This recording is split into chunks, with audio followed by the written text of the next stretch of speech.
So welcome everyone to County for All Cars, and today I'm actually teaching my son David to drive one of the Vitesses, and the car he's chosen is Beth's 1971 Mark II Vitesse. He's never driven this before, and driving a classic car is going to be a new experience for him. So you'll join me with his girlfriend Jenny in a minute. Jenny's going to run the camera for us, and yeah, first lesson in a classic car. So God, what could go wrong? Let's hold our breath and see what happens. Yeah, but you do get used to it quite quickly. I just want you to, I'm going to put the brakes on, Jenny, so just sort of kind of braces on, I won't slam it, but just watch what happens to my foot on this brake pedal. It's down quite a long way before you stop. Yeah. Okay, so the harder you press, the faster you stop, but it's not about what the car does, it's what your thigh muscle does. Everything is about your muscles, and you'll get a feel for it instantly, but it can come as a shock because it'll feel like there's no brakes at all initially when you're driving on the runway. Once you know where the brakes are, it's a bit like a biting point of a clutch. You get, once you've driven a car, every car's slightly different.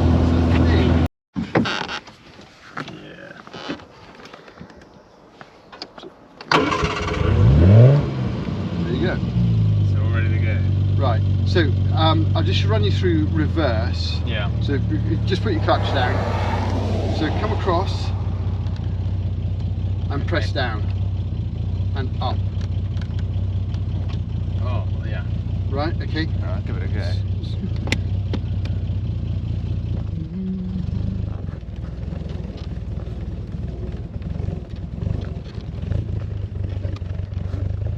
And the great thing is the visibility. So obviously first is, yeah.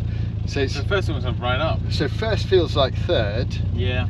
Yeah, and third is like fifth. Okay.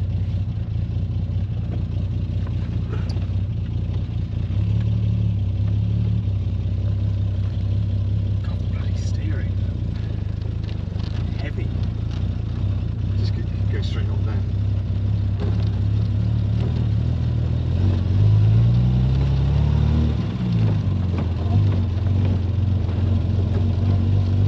Okay, now try your brakes.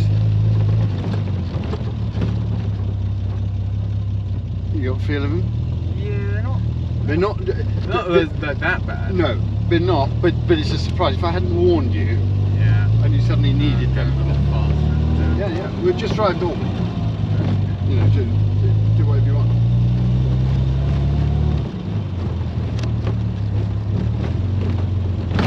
Never mind. No, it's the third. Okay, right. Yeah.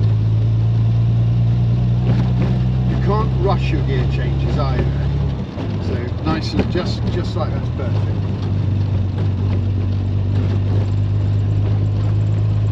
And then just try to go down the box. Yeah, there you go, you've got your brakes.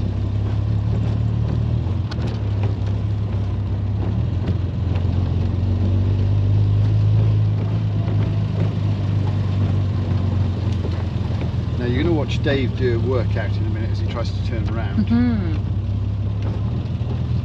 It's good for you. In here. Turn around wherever you want. Yeah, so we have a car show here last week. The whole of the thing was lined up, and this is I'm going to show Dave the footage. It's the first time I've filmed the car shows on. Now floor it, and steering's all light. Yeah. Yeah, beautifully done.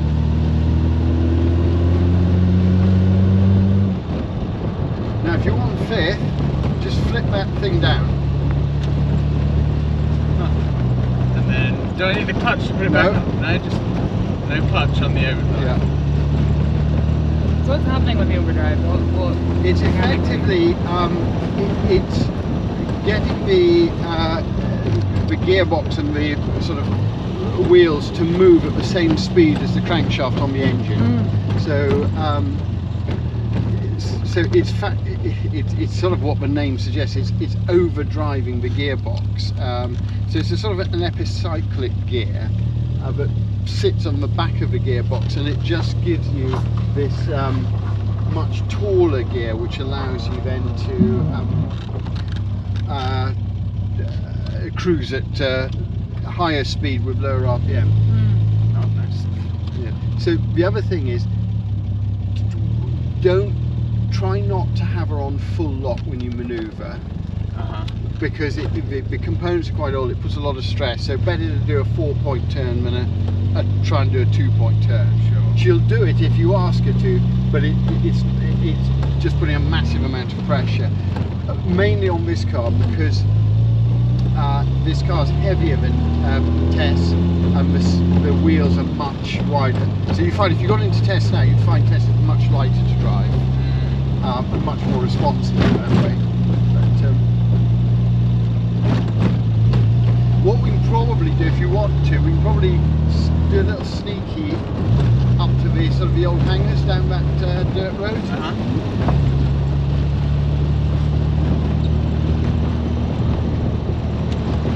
Yeah, it's very weird. I've never been driven. Yeah, what's it like? It's great. I forgot what a nice place it is, because obviously, you know, my dad used to drive me in his Vitesse, so this is where I sort of fell in love with these cars when I was sort of a 3-year-old. But I'd mainly be sitting where you're sitting. It's pretty good back here. Try the indicator. Yeah, Oh, yeah, where's the light? Yeah, I can't see that at all. Yeah. So you need to be so conscious of everything. You will drive every mile in this car. Yeah.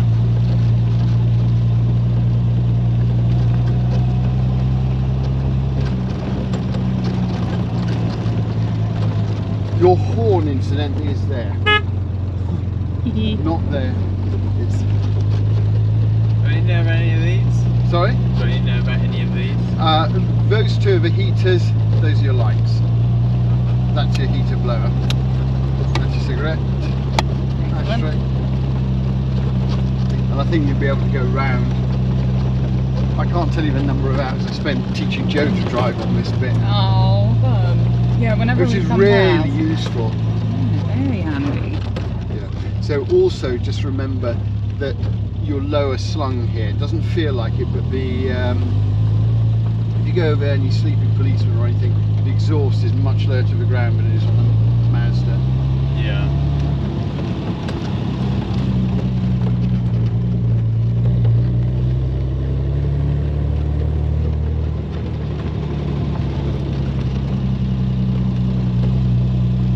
The problem really is that they need to be really handled so delicately. Everything is quite fragile, so you know the way you sort of use the glove box or pull on any of the levers, if you're not careful, they're likely to sort of snap or break.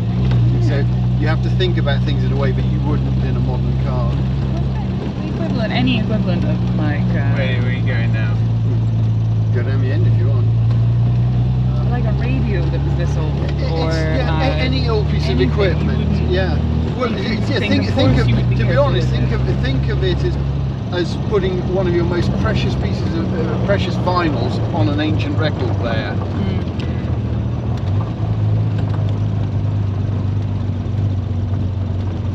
Let's see what these are up to, huh? Okay, I'll try that reverse again, but with more of a... We look out for that big pile of gravel.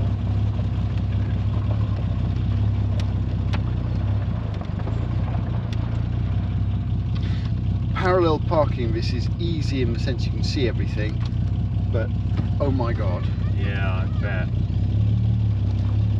So my advice is to try not to parallel park until you've had about 6 weeks of building up your sort of core muscle.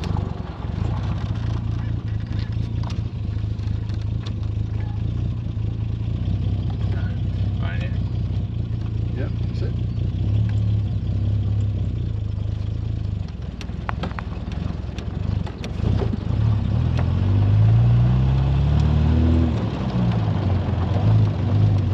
It's actually easier to drive than I thought. No, you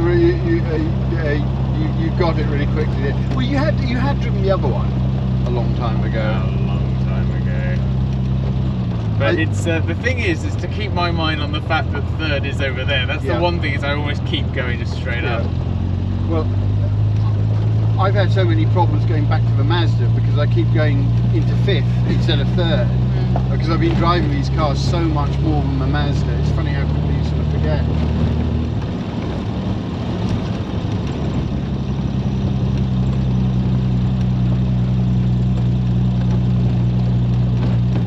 But the trick is also to leave much more distance between you and the car in front.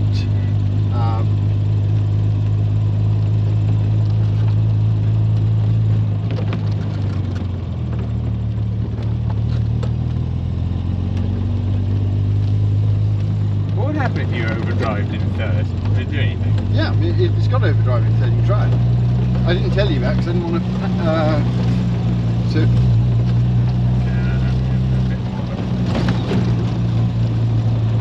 So overdrive in third means what? Fourth gear.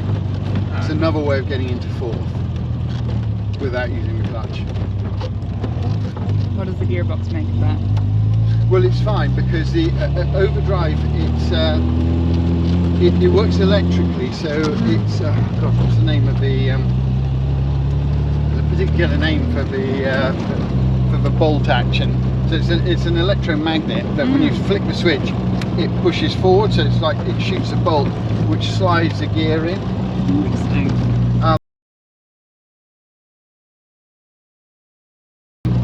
I don't really use overdrive third much, but if, let's say you were driving around some twisty lanes, you put the car in third, you just flick in and out of overdrive instead of shifting from third to fourth. It's pretty weird not being able to do it without using a clutch. Yeah, I mean you can use the clutch, and to be honest it's probably smoother if you use the clutch, but it's one less thing to worry about. Yeah, just watch this ramp here because you'll really bottom out.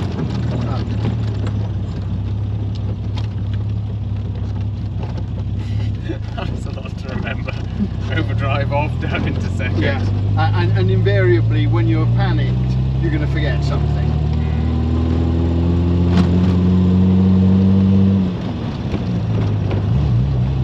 Yeah, so, but I think you've sort of found that the secret is just to be smooth. Yeah. Yeah, it's like taking grandma ballroom dancing. Yeah. You don't want to be trying that jitterbug shit. It's quick. It is quick. Yeah. But now you've got to remember that what sort of brakes you're dealing with. Yeah. Yeah. Yes. You get it? Yeah, much more like manual. Yeah.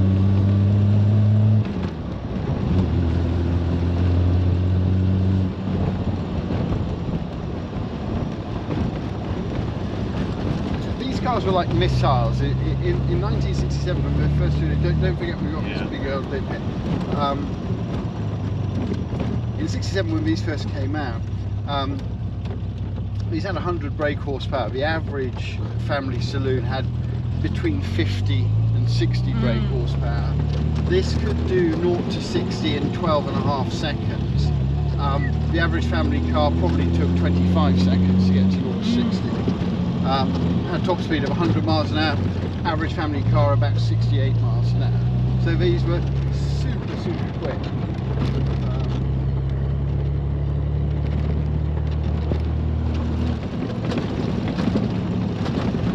Right, I'm gonna jump out. Let me out here, and then I'll take the camera. You swap places, Jenny.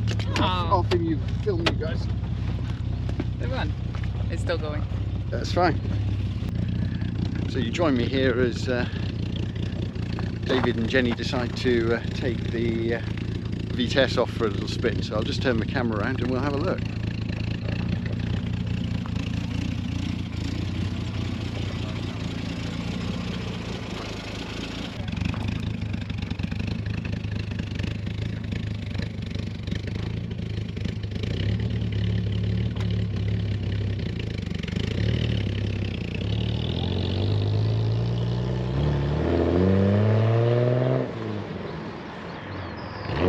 Well,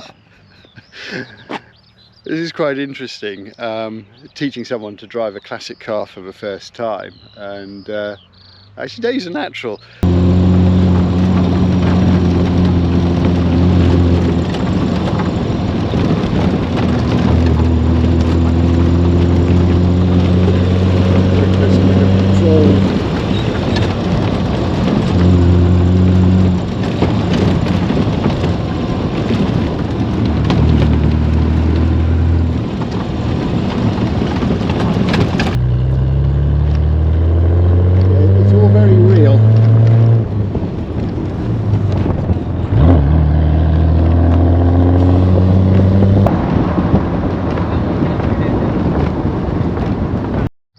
So there we go, teaching someone to drive an old car for the first time.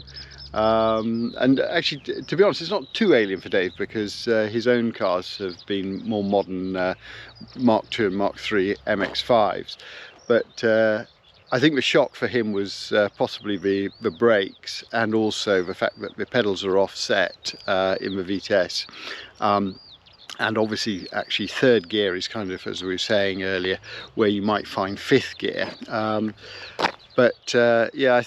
I think he may have a bug, and I have a feeling that while he's staying with me for the next few days, I'm probably not going to see much of him or Bess. But yeah, it's sort of rewarding when you see young people sort of get it with old cars. And he's right over the other side of the airfield now. I can't actually hear it, so whether he's stalled it or not, I don't know. But we'll no doubt see him coming back in a little while. But I think it's always a revelation when you drive something which is so mechanical, that it's all about your own input. Nothing is done for you, and you have to be on it. It's like, you know, indicators that don't self-cancel, you've got to think about those. You need to remember when you've gone into overdrive, that if you come to a junction, you've got to come out of overdrive, and that you can't rush the gearbox. Yeah, proud day to be a dad, I think, seeing your offspring do it. So here he comes.